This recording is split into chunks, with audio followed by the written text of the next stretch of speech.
Nu sidder vi her i Det Kongelige Teater. Der har de jo siddet mange gange. Ikke heroppe. Nej, men de har siddet hernede på række 5-6. Jeg har siddet der mange gange som dreng med min mor, fordi min far spillede ved kapellet i 33 år eller 35 år. Og så fik vi jo fri adgang. Vi fik fribilletter, når der ikke var udsolgt. Og jeg kom jo til så mange opera og skuespil og balletter som muligt. Jeg kommer til at tænke på, at disse tusinder af mennesker, der i tidens løb har stået i kulisserne og ventet på deres entré, ikke? Jo. Skuespillere, balletdansere, sangere, i tusindvis igennem alle årene, hvor deres hjerte har stået stille af angst, ikke? Ja. De skal første gang, eller anden gang, eller tredje gang, og nogen har det jo hver gang. Ja. Jeg ved jo pianister, der skulle skubbes ind af frygt, fordi jeg er bange. Jeg er ikke bange. Det er de ikke. Men jeg var lidt nervøs for, at mit danske skulle ikke kunne holde. Mm. Men nu forstår danskerne jo gudskelov engelsk. Ja, det kan det jo ikke nytte noget, når jeg taler dansk. Det er jo rigtigt, det kan jeg godt se. Men kender de til sceneskræk? Det gjorde jeg, da jeg spillede alvorligt, altså hvis jeg spillede en koncert, altså med orkester. Eller, når jeg skulle spille straight, som man siger, så var jeg forfærdelig nervøs. Det var en af grundene til, at jeg opgav det, fordi jeg kunne ikke gå igennem det nærmest spil. Det er ødelæggende. Er det derfor, at de kun spiller brudstykker af Nej, det gør jeg kun til bryllupet. Kun til bryllupet? Ja, brudstykker. Men i sekunderne lige inden de går på scenen, hvad sker der i deres hoved? Noget. Der sker ikke noget med hovedet. Ikke spor. Det gør der ikke? Nej, fordi jeg går ind med en sikkerhed, som forsvinder fuldstændig, hvis jeg skal gøre noget, der står på spil. Altså, det er sådan noget, jeg skal gøre. Ja. Står på spil, det er jo ikke... Jeg mener ikke med at spille, men altså, hvis jeg skal gøre noget, der skal afhænge af ordret og spilleret. Og, altså, ja. Hvordan vil Børge Rosenbaum definere Victor Borge? Det kan jeg ikke. Fordi det kan ikke defineres. Det er umuligt. Det kommer af en naturlig tendens til at formulere. Mozart sagde, at det var mellemrummene mellem noderne er lige så vigtige som noderne. Og det er jo timing, ikke? Mm. Og man har det. Om det er på grund af, at jeg ikke kan huske, hvad der kommer næste år, så må jeg jo holde op, og ikke sandt, så må jeg jo vente, så kommer der en pause. Om det er en kunstpause, eller om det er bare, fordi jeg ikke kan huske det næste år, det kan jeg ikke svare på. Men det lyder som altså, som det skal, ikke? Jo, åbenbart. Det falder præcist, kan man sige. Ja, der ligger noget bagved der. Ja. Jeg har en fornemmelse af, at de er perfektionist. Så er jeg fejl i det? Ja, hvad for noget? Perfektionist. Nå ja. Jeg holder meget af chokolade. Ja. Men jeg har også en fornemmelse af, at de ikke synes, at noget er perfekt nok. Der er intet, der er perfekt. Nej. Intet. Det er der ikke. Har de nogensinde fuldendt? Hvis der er noget, der er perfekt, så er det færdigt. Så eksisterer det ikke mere. For dem er alting ufærdigt? Ja, alt er ufærdigt. Det er ikke meningen, at det er langt fra færdigt. Men der er ikke noget, som er perfekt i verden. Vil de sige, at de aldrig har fuldendt noget, som de har været stolt af? Jeg tror ikke, at noget kan blive fuldendt. Hvis det kunne blive fuldendt, så ville verden jo gå i stå. Så var det ikke mere. Opvækst, hvis den stopper,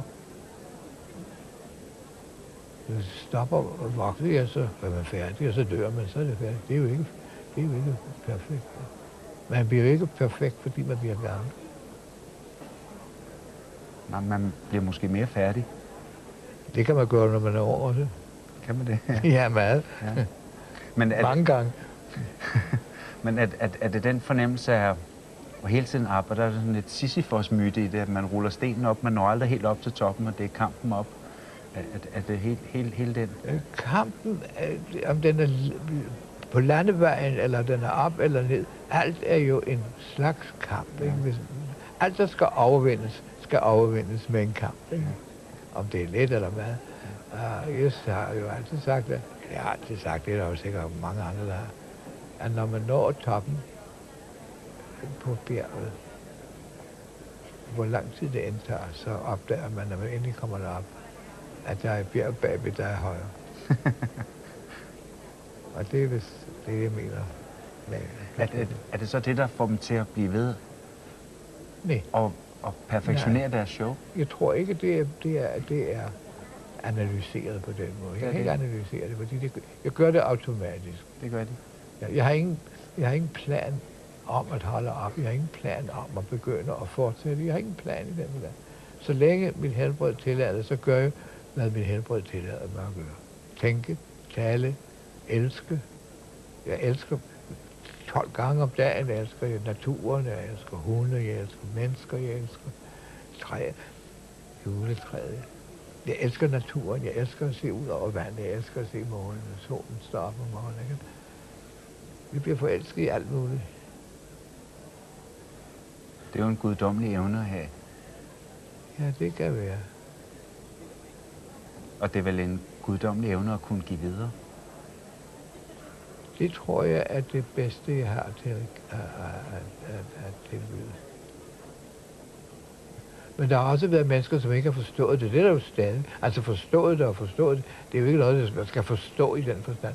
Det er noget, der skal, et indtryk, man skal have. Og nogle mennesker bliver vilde af begejstring. Ikke over mig, men over det, der sker foran. Og andre mennesker, hvis de ikke har lidt af musikkendskab, så forstår de ikke vittigheden og det humoristiske i forvandlingen af det, der skulle være, og som ikke bliver. Fordi de ved ikke, hvordan det skulle være. Nej. Men de ser også ud som om, når man ser deres show, at de morer dem på scenen, at de har det rigtig godt og føler dem godt tilpas. Jamen, ellers skulle jeg da ikke gøre det. Nej. Det er jo morsomt, det jeg gør. Det er jo mig, der morer mig. Ja, nå, det er det. Det er publikum, der morer mig. Det er det. Ja. Ja. Deres reaktion. Jo, nogle gange, når jeg går på forskellige ting, og jeg kan høre visse stemmer mellem publikum, kvinder og damer, der sidder og viner af grin, ikke? Jeg står der og får tårer i øjnene af grin. Jeg står der og begynder at le mig selv, fordi det morer mig. Det morer mig at høre latter. Det morer mig at se og føle glæde. Ja. Det smitter. Ligesom det smitter for audience, så smitter det tilbage. Ja. Det er som, hvad hedder det, den, der kommer tilbage med i Australien. Boomerang. Boomerang. Ja. De er blevet citeret for mange ting, men en af de mest berømte citater er vel, at et smil er den korteste afstand mellem mennesker. Ja, den er min egen. Ja. Hvad lægger de i det? Hvad mener de med det? Det mener jeg, at hvis de forstår, jo under alle omstændigheder, at smile. Ligegyldigt hvad der sker. Det der, så overkommer man den værste katastrofe. Ja. Man overkommer den ikke, men det hjælper man. Det hjælper meget. Det er et forsvar. Jeg husker min fars begravelse. Min mor var fuldstændig betynget af sorg. Vi havde været gift i 35 år før det. Og så ude på kirkegården blev hans kiste båret af nogle af kapellets medlemmer. De var jo højhatte dengang. Og der var en lille spinkel mand, der havde en højhat på, der var for stor. Og så var der en stor mand, der havde en højhat på, der var for lille. Og det så fuldstændig, altså Storm Petersen kunne ikke have gjort det, men det var fuldstændig landet. Og så sagde jeg til min mor, hvis far havde kunnet se det, så var han død og griner lige med. Og min mor smilte, hun lå. Ja. Så jeg sagde, ja, det er rigtigt. Ja. Og så var hun over lige det forfærdelige trin der. Og så fortalte hun mig, at hun var lige så forelsket i min far. Det sidste dag, han levede, som hun var den første dag, hun var der. Det var smukt. Ja. Og nu synes jeg, at vi skal gå ned, for jeg skal jo optræde. Ja, de skal ned og optræde. Jeg vil nu godt lige stille et ekstra spørgsmål, fordi når man ser dem på scenen, så er det som om, at de leger. Men da de var barn, fik de jo ikke meget tid til at lege. Der skulle de jo altid øve dem, ikke? Ja, ikke altid, men... Ofte? Ofte øve, men... Det var ikke... Hvis man sætter et barn til i bestemte længere, altså med musik eller studie på en eller anden måde, så tager man jo lidt af barndommen væk fra dem. Ja. Føler de, at det blev taget væk fra dem? På en måde. Og så var jo, det andet var jo, min far var gammel, han var 62, da jeg blev født. Ja. Og så da jeg voksede op, så var det jo næsten som min bedstefar. Det var ikke sådan, at man gik ud og spillede bold med. Eller... Han gad ikke lege? Jo, han gad, men han kunne ikke. Nej. Nej, det var jeg ikke oplagt til. Jeg var ikke over i fældeparken og spille fodbold. Nej. Det var han ikke. Så der lå der altså lidt tykt. Ja. Føler de dem jævnaldrende med dem selv? Nej. Det kan de ikke? Det har jeg aldrig gjort. Nå. Jeg har altid været meget ældre. Som yngre. Jeg har altid været ældre. Ja. Og nu er jeg ældre. Og så er jeg jo så vant til. Det er ikke noget nyt. Nej. Jeg har altid været ældre. Ja. Hvor gammel var de så, da de var ældre, dengang de var yngre? Dengang jeg var ældre, da jeg var yngre, der var jeg ikke gammel nok til at huske, hvor gammel jeg var, da jeg var yngre. Nå. Men nu, da jeg er yngre, eller var yngre, så kan jeg ikke huske. Fordi når jeg er ældre, så kan jeg ikke rigtig huske, hvordan jeg blev ældre. Nej. Det er jo noget, man ikke er helt klar over. Det sker jo pludselig. Sådan. Det skete pludselig med mig. Ja. For jeg har jo aldrig haft nogen besvær. Det har jeg sådan set heller ikke, men alligevel sådan, det kryber lidt op. Jeg går lidt langsommere. Ja. Men til gengæld ser jeg mere. Ja. Så i den retning, ikke sandt, det balancerer jo. De skal ned på scenen nu. Og jeg ved, de har jo ikke mange ritualer. Men jeg har opdaget 2. Det er altid den samme mikrofon, de bruger. Ja. Og så er der en anden ting, så nu har jeg siddet og studeret deres videoer. Og jeg vil godt få dem den her gave her. Det er en hat. Jamen, de ved ikke, hvad det er for en hat. Badehat? Det er ikke nogen badehat. Skal jeg åbne den? Ja, det jamen, så den er lige til at hive op her. Er den til at hive op? Ja, den er lige til at trække op. Det er et snørebånd. Ja. Ej, hvor er det flot. Ja, det er en meget fin æske. Ej, hvor den er nydelig. Er den til mig? Ja, den skal det der inde i. Det er noget, jeg ved, de mangler. Æblekage. Nej. Ja. Det er en sovseskål. Nej, hvor er den morsom. Jeg skal se, om den virker. Det er en bøllehat. En hvad? Det er en bøllehat. En bøllehat? Ja.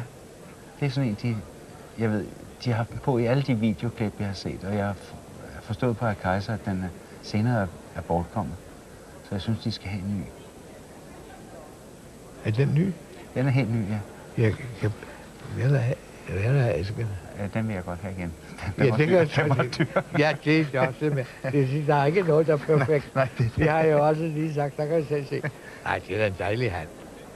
Kan I bruge den? Nej. Ja, den er flot. Den kryber lidt i vask, hvis nej, det gør jeg. Nå, det gør de, ja. Nej, det er jeg meget glad for. Tak. Det var godt. De behøver ikke have den på, men jeg synes, at det kan jeg godt. De skal skynde mig at gå ned, for nu kan jeg se, at dronningen er på vej ind. Så vi ja, vi må hellere skynde os ned. Ja.